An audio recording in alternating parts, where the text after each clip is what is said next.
ایک عورت بھی اللہ کی بہت خوبصورت اور حسین تخلیق ہے، موتیوں سے بھی بڑھ کے قیمتی ہے، اور اللہ نے اس کو جو حسن دیا ہے وہ سب کے لیے نہیں ہے. ہمارا حسن سب کے لیے نہیں ہے، ہر ایک کے لیے نہیں ہے. اللہ نے ہمیں جس کے لیے پیدا کیا ہے، جس کے لیے بنایا ہے، یہ اسی کا حق ہے. آپ دیکھیے کہ بچپن سے ہی ایک چھوٹی سی بچی کو بھی جو شوق ہوتا ہے وہ کس چیز کا ہوتا ہے؟ سجنے، بننے، سنورنے کا.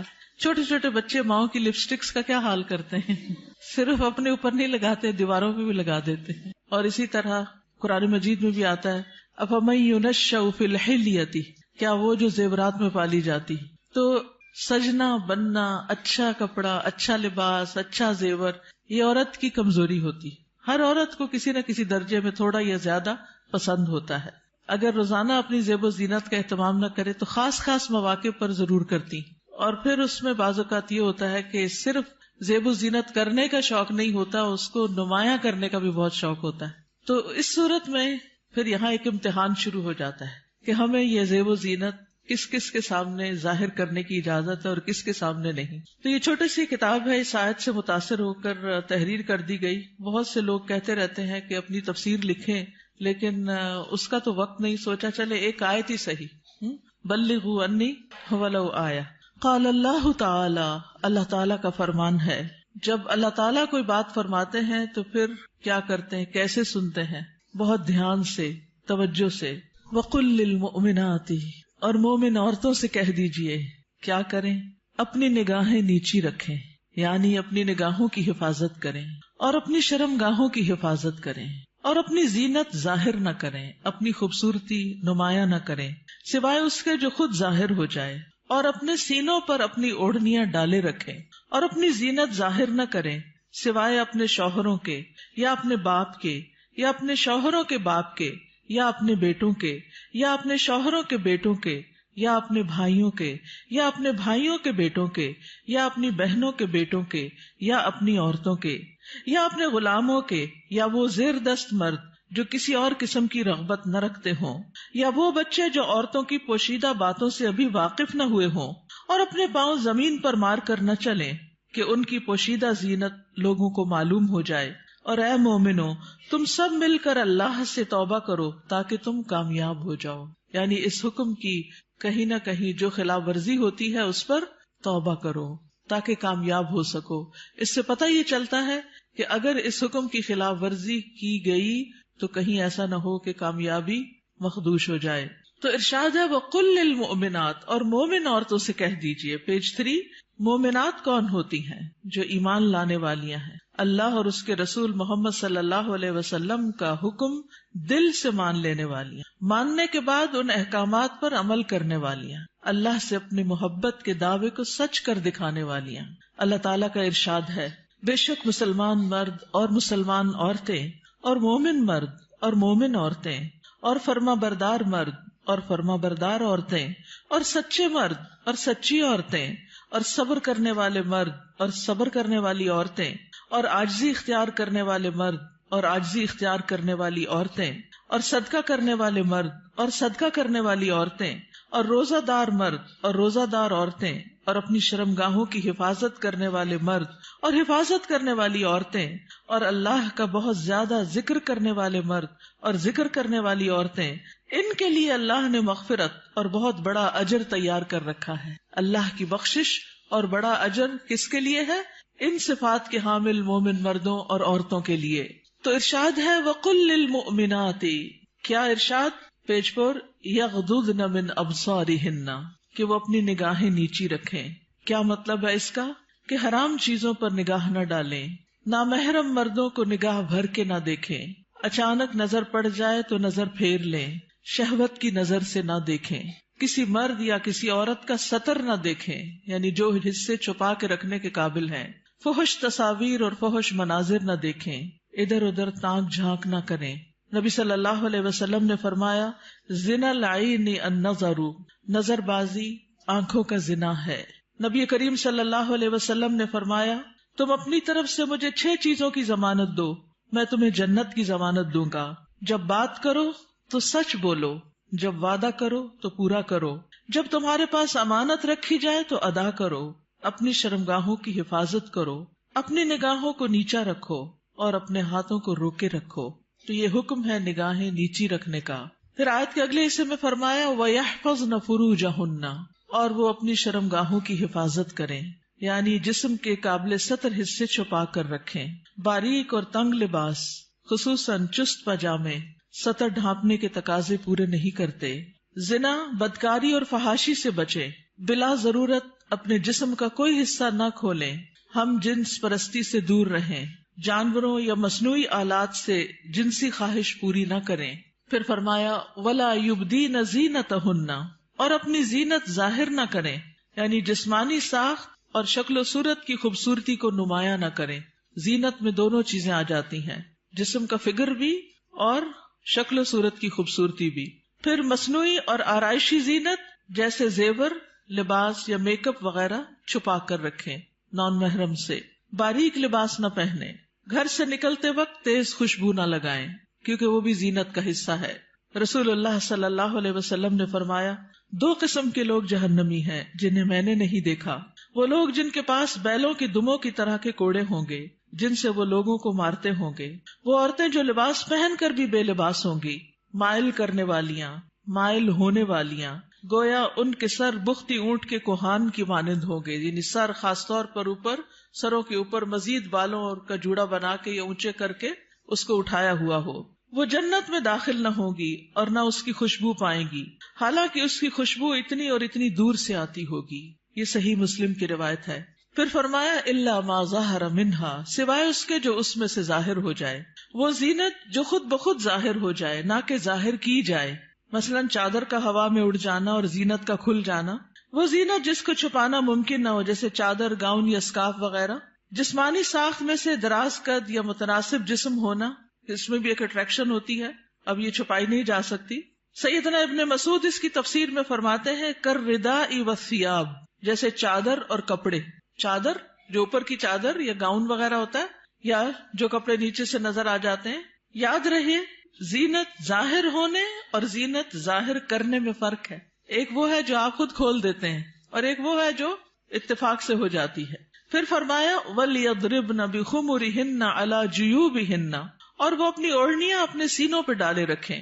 خمار یعنی سر کے کپڑے یا دوپٹے سے خواتین سر، بال، کان، گردن اور سینہ ڈھانپ کر رکھیں، کیونکہ کچھ خواتین جب اسکارف پہنتی ہیں تو اس کو اتنا زیادہ اسٹرولر کی طرح لپیٹنا شروع کر دیتی ہیں کہ وہ بعض اوقات تو گلے کا کچھ حصہ بھی نظر آ رہا ہوتا ہے اور سینہ تو پورا کھل جاتا ہے. بعض ایک پلو اوپر کر کے نقاب بنا لیتی ہیں، ان کا آدھا سینہ نظر آ رہا ہوتا ہے، یعنی آدھا ڈھانکا ہوا ہوتا ہے، آدھا نمایاں ہوتا ہے، وہ اور زیادہ اٹریکٹیو ہو جاتا ہے، زیادہ توجہ کھینچنے لگتا ہے. تو اس لیے اللہ کا حکم ہے کہ عورت اپنے سینے کے حسن کو چھپا کر رکھے مردوں سے، کیونکہ یہ مرد کے لیے ایک فتنہ بن جاتا ہے. باریک دوپٹہ جس میں سے بال اور گردن جھلک رہے ہو وہ نہ اوڑھیں. زمانہ جاہلیت میں عورتیں پردے کا اہتمام نہیں کرتی تھیں، بلکہ جب کوئی عورت مردوں کے پاس سے گزرتی تو اپنے سینے کو کھول کے گزرتی. بسا اوقات وہ اپنی گردن، بالوں کی مینڈیاں اور کانوں کی بالیاں تک ننگا کر لیتی تھی. کیا کیا؟ گردن، بالوں کی مینڈیاں اور کانوں کی بالیاں، ان کو نکال لیتی تھی. اب بھی آپ نے دیکھا ہوگا بعض اسکارف اس طرح پہنتے ہیں کہ کانوں کا زیور باہر لٹک رہا ہوتا ہے. لہٰذا اللہ تعالیٰ نے مومن عورتوں کو حکم دیا کہ وہ ایسے مواقع پر پردے کا اہتمام کریں. سیدہ عائشہ فرمایا کرتی تھی جب یہ آیت نازل ہوئی وَلْيَضْرِبْنَ بِخُمُرِهِنَّ عَلَى جُيُوبِهِنَّ، تو ان سب نے اپنے تہ بندوں کو کناروں سے پھاڑ کر ان کی اوڑھنیاں بنا لی. یعنی جو نیچے تہ بند ہوتا ہے نا، جو نیچے پہنتے ہیں شلوار کی طرح، تو انہوں نے کیا کیا کہ اور اگر کپڑا نہیں ملا سر کا اس طرح چادر بنانے والا تو انہوں نے انہی کو ہی ذرا صحیح کر کے، یعنی اس کے کنارے وغیرہ کاٹ کے اس کو چادر کی شکل دے دی. پھر فرمایا وَلَا يُبْدِينَ زِينَتَهُنَّ إِلَّا، اور وہ اپنی زینت ظاہر نہ کرے مگر اپنے شوہروں کے لیے. آگے آ رہا ہے پسندیدہ اور مطلوب ہے کہ شوہر کے سامنے ہر طرح کی زینت کا اظہار کریں، سارا شوق یہاں پورا کریں. ٹھیک ہے، عورت اپنے شوہر کے سامنے حد درجہ اظہار زینت کر سکتی، جتنی کرنا چاہے کریں، جو کہ کسی دوسرے کے سامنے نہیں کر سکتی. یا اپنے باپوں کے لیے، باپوں میں کون کون آتا ہے؟ باپ، دادا، پردادا، نانا، پرنانا، اوپر تک آبا و اجداد جو بھی ہوں. رسول اللہ صلی اللہ علیہ وسلم نے ایک نیک عورت کے بارے میں فرمایا بہترین عورت وہ ہے کہ جب تم اسے دیکھو تو تمہیں خوش کر دے. تو شوہر کس طرح خوش ہوگا جب آپ اچھے کپڑے پہنیں گے، اچھا لباس کے ساتھ اچھا زیب و زینت، زیور، میک اپ وغیرہ میں ہوں گے. لیکن بہت سی خواتین گھر میں تو کھانا پکاتے پکاتے کپڑوں میں اس قدر کھانے کی اسمیل آ جاتی ہے اور کچن میں پسینے سے برا حال ہو جاتا ہے، اور پھر جب شوہر گھر آتا ہے تو اسی حال میں استقبال کرتی، اور پھر جب شوہر کو کھانا وغیرہ دے کے فارغ ہو کے جب اپنی سہیلی یا کہ بازار جانا ہوتا ہے تو نہا دھو کے میک اپ وغیرہ کر کے نکل جاتی ہے، کیونکہ اب شوہر آ گیا گھر میں، وہ بچے سنبھالے گا، ہم ذرا آؤٹنگ پہ جائیں. تو یہ بالکل الٹ ہے اس حکم کے جو ہمیں دیا گیا. فرمایا بہترین عورت وہ ہے کہ جب تم اسے دیکھو تو تمہیں خوش کر دے، جب تم اسے کوئی حکم دو تو تمہاری اطاعت کرے، اور تمہاری غیر موجودگی میں اپنے نفس اور تمہارے مال کی حفاظت کرے. یا اپنے شوہروں کے باپ کے لیے، شوہر کا باپ جیسے سسر، شوہر کا نانا، شوہر کا دادا، شوہر کا پرنانا، شوہر کا پردادا، اوپر تک آباء و اجداد. یا اپنے بیٹوں کے لیے، بیٹوں میں بیٹے، پوتے، پڑپوتے، نواسے، پڑنواسے نیچے تک سب آ جاتے ہیں. یا اپنے شوہروں کے بیٹوں کے لیے، شوہر کے پوتے، شوہر کے نواسے نیچے تک، یعنی ستیلے بیٹے بھی. اس میں شوہر کے بیٹے اور ان کے آگے بچوں کے بچے بھی سب آ جاتے ہیں. یا اپنے بھائیوں کے لیے، سگے بھائی، ستیلے بھائی، رضائی بھائی، تینوں اس میں شامل ہیں. یا اپنے بھائیوں کے بیٹوں کے لیے، سگے بھائیوں کی اولاد، ستیلے بھائیوں کی اولاد، رضائی بھائیوں کی اولاد، یعنی بھتیجے، بھتیجوں کے بیٹے، پوتے وغیرہ. یا اپنی بہنوں کے بیٹوں کے لیے، سگی بہنوں کی اولاد، ستیلی بہنوں کی اولاد، رضائی بہنوں کی اولاد، یعنی بھانجے، بھانجوں کے بیٹے، پوتے وغیرہ. یا اپنی عورتوں کے لیے، قابل اعتماد اور باکردار عورتیں. نبی کریم صلی اللہ علیہ وسلم نے فرمایا، لا تباشر المرأة المرأة، پہلی تاپت پیش ہے، ٹھیک کر لیجئے. لا تباشر المرأة المرأة فتنعتها لزوجها كأنه ينظر إليها، کوئی عورت کسی عورت کے جسم کے ساتھ جسم نہ لگائے. بعض اوقات لوگ حق کر رہی ہوتی ہیں لڑکیاں ایک دوسرے کو، تو اتنا زیادہ چپک جاتی ہیں ایک دوسرے سے، یہ بھی درست نہیں.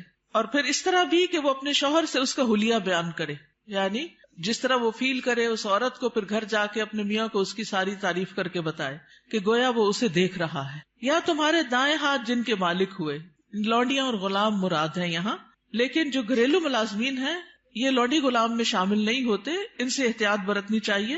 گھریلو مرد ملازمین کے ساتھ گفتگو میں محتاط رویہ اختیار کرے، جیسے ڈرائیور ہو، چوکیدار ہو، ان کے ساتھ بہت ہنس ہنس کے بات کرنے کی ضرورت نہیں.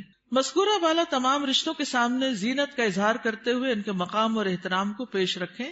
جوان بچوں کے سامنے سینہ اور گریبان کھولنے میں احتیاط برتیں، یعنی ان میں سے جو بھائی جوان ہیں یا بیٹے جوان ہیں یا پوتے وغیرہ، تو ان کے سامنے اپنے سینے کو بہت نمایاں نہ کریں، اور اسی طرح اپنے سطر کو چھپا کر رکھیں. سیدنا انس بیان کرتے ہیں کہ نبی کریم صلی اللہ علیہ وسلم فاطمہ رضی اللہ تعالی عنہا کے لیے غلام لائے جو آپ نے ان کو ہبہ کر دیا. انس رضی اللہ عنہ نے کہا کہ فاطمہ پر اس وقت ایسا کپڑا تھا جب وہ اسے اپنے سر پر اوڑھتی تو ان کے پاؤں تک نہ پہنچتا، جب وہ اسے اپنے پاؤں چھپاتی تو سر پر نہ رہتا. یاد رکھیے وہ پاؤں بھی چھپا رہی تھی. جبکہ نبی کریم صلی اللہ علیہ وسلم نے ان کی یہ الجھن دیکھی تو فرمایا، بے شک تمہارے لیے کوئی حرج نہیں، تمہارے سامنے صرف تمہارے والد اور تمہارا غلام ہے. اس غلام کا نام عبداللہ بن مسعدہ تھا. یہ فزاری تھے، سخت سیاہ فام. سیدہ فاطمہ نے انہیں پرورش کر کے آزاد کر دیا تھا رضی اللہ تعالی عنہا. اب التابعین غیر اولی الاربۃ من الرجال، یا پیروی کرنے والے غیر حاجت مند مرد، یعنی یہ کون سے مرد ہیں جن سے پردے میں نرمی اختیار کی جا سکتی ہے؟ نکاح کی حاجت نہ رکھنے والا. بعض ہوتے ہیں نا بچپن سے خاندانوں کے ساتھ لگ جاتے ہیں اور وہ پوری زندگی ایک بچوں کی طرح ہی ساتھ ہوتے ہیں، اور پھر بڑھاپے کی عمر میں ان کا کوئی اور ٹھکانہ نہیں ہوتا، تو وہ یعنی کہ گھروں میں اگر ہوتے ہیں ان کو گھر کی جو لڑکیاں ہیں وہ اپنی بیٹیوں کی طرح ہی ہوتی ہیں، اور ویسے بھی انہیں شادی کا کوئی شوق نہیں ہوتا. عورتوں سے رغبت نہ رکھنے والا، بدھو قسم کا، بے وقوف بدھو جس میں شہوت نہ ہو، بالکل بوڑھا. بعض اوقات ایسے بچے ہوتے ہیں نا، اسپیشل بچے کہ جن کو کوئی مینٹلی ان کو کوئی سمجھ نہیں ہوتی، جنسی خواہشات سے آری. مخنث اور ہجڑے جن میں کوئی شہوت نہ ہو، یہ یاد رکھیے، کیونکہ بعض ہجڑے جو ہیں ان کے اندر سب کچھ ڈیولپڈ ہوتا ہے. لیکن ان افراد کے سامنے زینت کا اظہار کرتے ہوئے بھی احتیاط کا دامن نہ چھوڑیں، پھر بھی محتاط رہیں. غیر اولی الاربہ سے مراد وہ بے خبر ہے جس میں شہوت نہ ہو، یہ سیدنا ابن عباس کا قول ہے. اب الطفل الذین لم یظہروا علی عورات النساء، یا وہ بچے جو عورتوں کی چھپی ہوئی باتوں سے ابھی واقف نہیں ہوئے.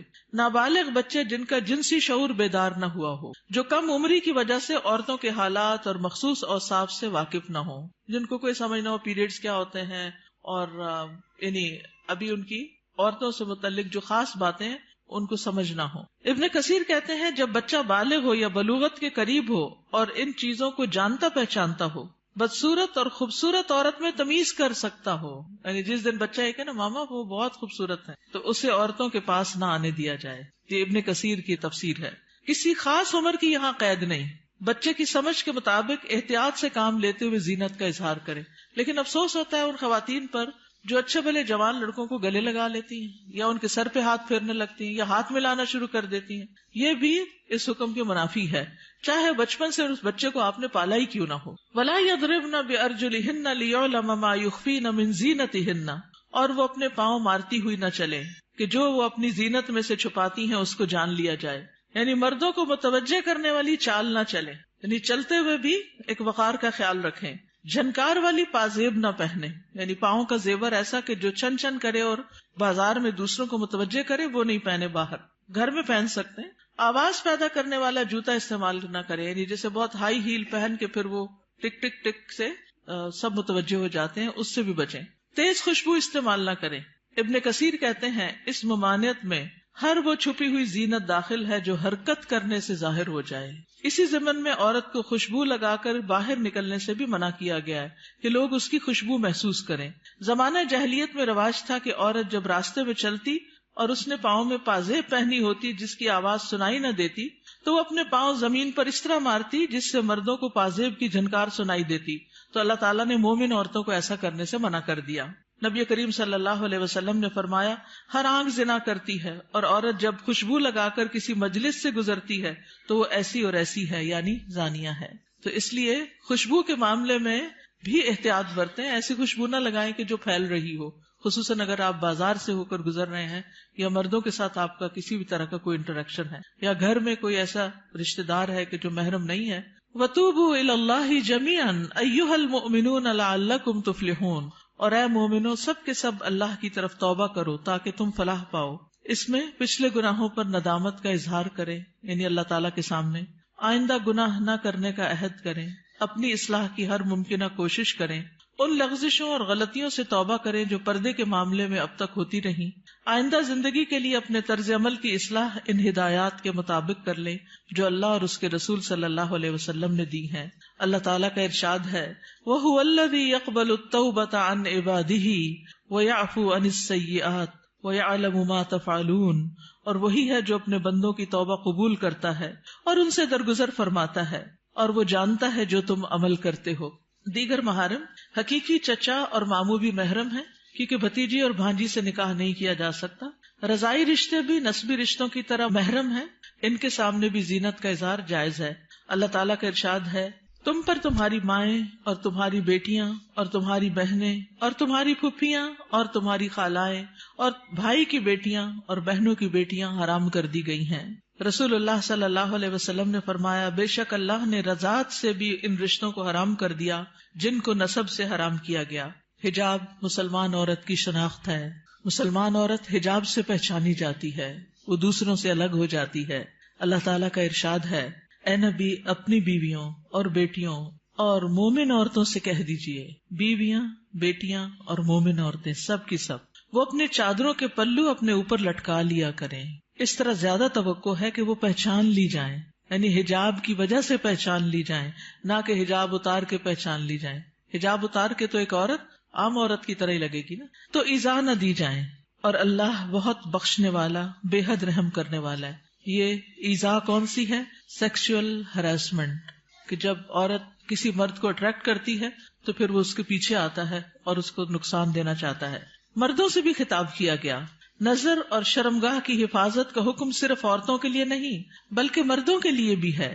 اللہ تعالیٰ کا ارشاد ہے مومن مردوں سے کہہ دیجئے اپنی نگاہیں نیچی رکھیں اور اپنی شرمگاہوں کی حفاظت کریں، یہ ان کے لیے پاکیزہ تر ہے.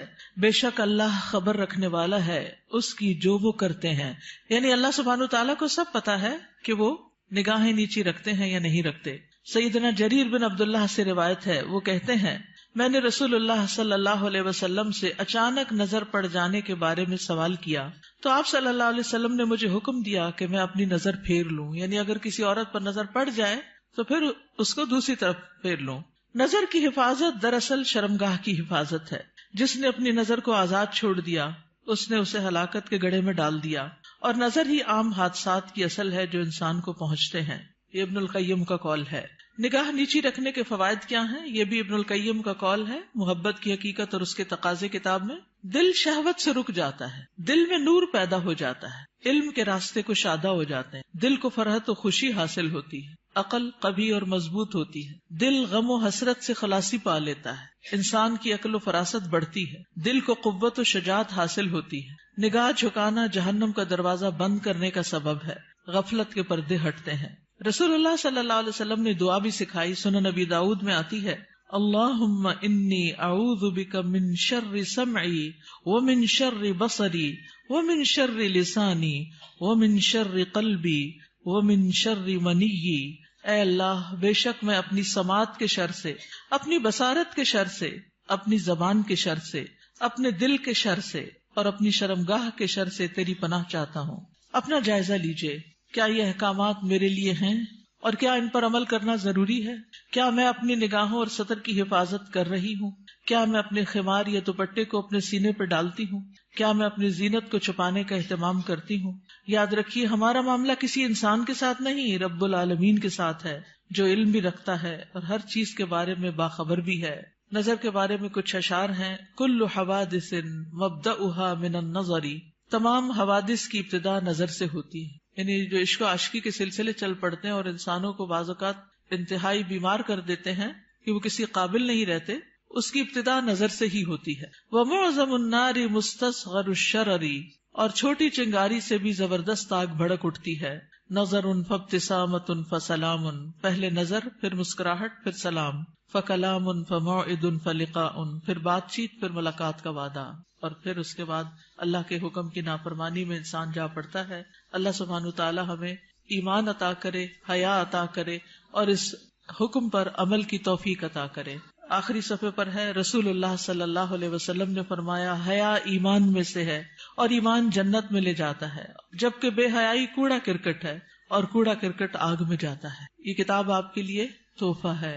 کیوں تحفہ ہے؟ تاکہ ہم اس پر عمل کریں اور کیا کریں، آگے بھی پہنچائیں. صرف اپنے آپ کو بچانا کسی شر سے، کسی نقصان سے کافی نہیں. اس کا ایک محرک یہ بھی تھا اس چھوٹے سے پیمفلٹ کو لکھنے کا، کہ بہت دفعہ مجھے خود یہ سننے کو ملا، بتایا گیا کہ کہاں ہے قرآن میں پردے کا حکم. آپ اپنے کالج میں، یونیورسٹی میں کولیگ سے بات کریں تو کہیں گے کہاں لکھا ہے قرآن میں؟ تو کوئی نہیں پردے کا حکم، یہ تو تم لوگوں نے خود ہی گاؤن سکارف چڑھا لی ہے. تو اگر یہ چھوٹی سی کتاب آپ کے پاس ہوگی تو فوراً دلیل نکالنا آپ کے لیے آسان ہو. ٹھیک ہے، آپ میں سے کوئی کچھ کہنا چاہتا ہے؟ آپ کی وجہ سے اگر ایک خاتون بھی اپنے اس حکم پر عمل کر لیتی ہیں تو آپ کے لیے صدقہ جاریہ ہوگا. کم از کم 2 لوگوں کے ساتھ مل کے یہ کتاب ضرور پڑھ لیجیے.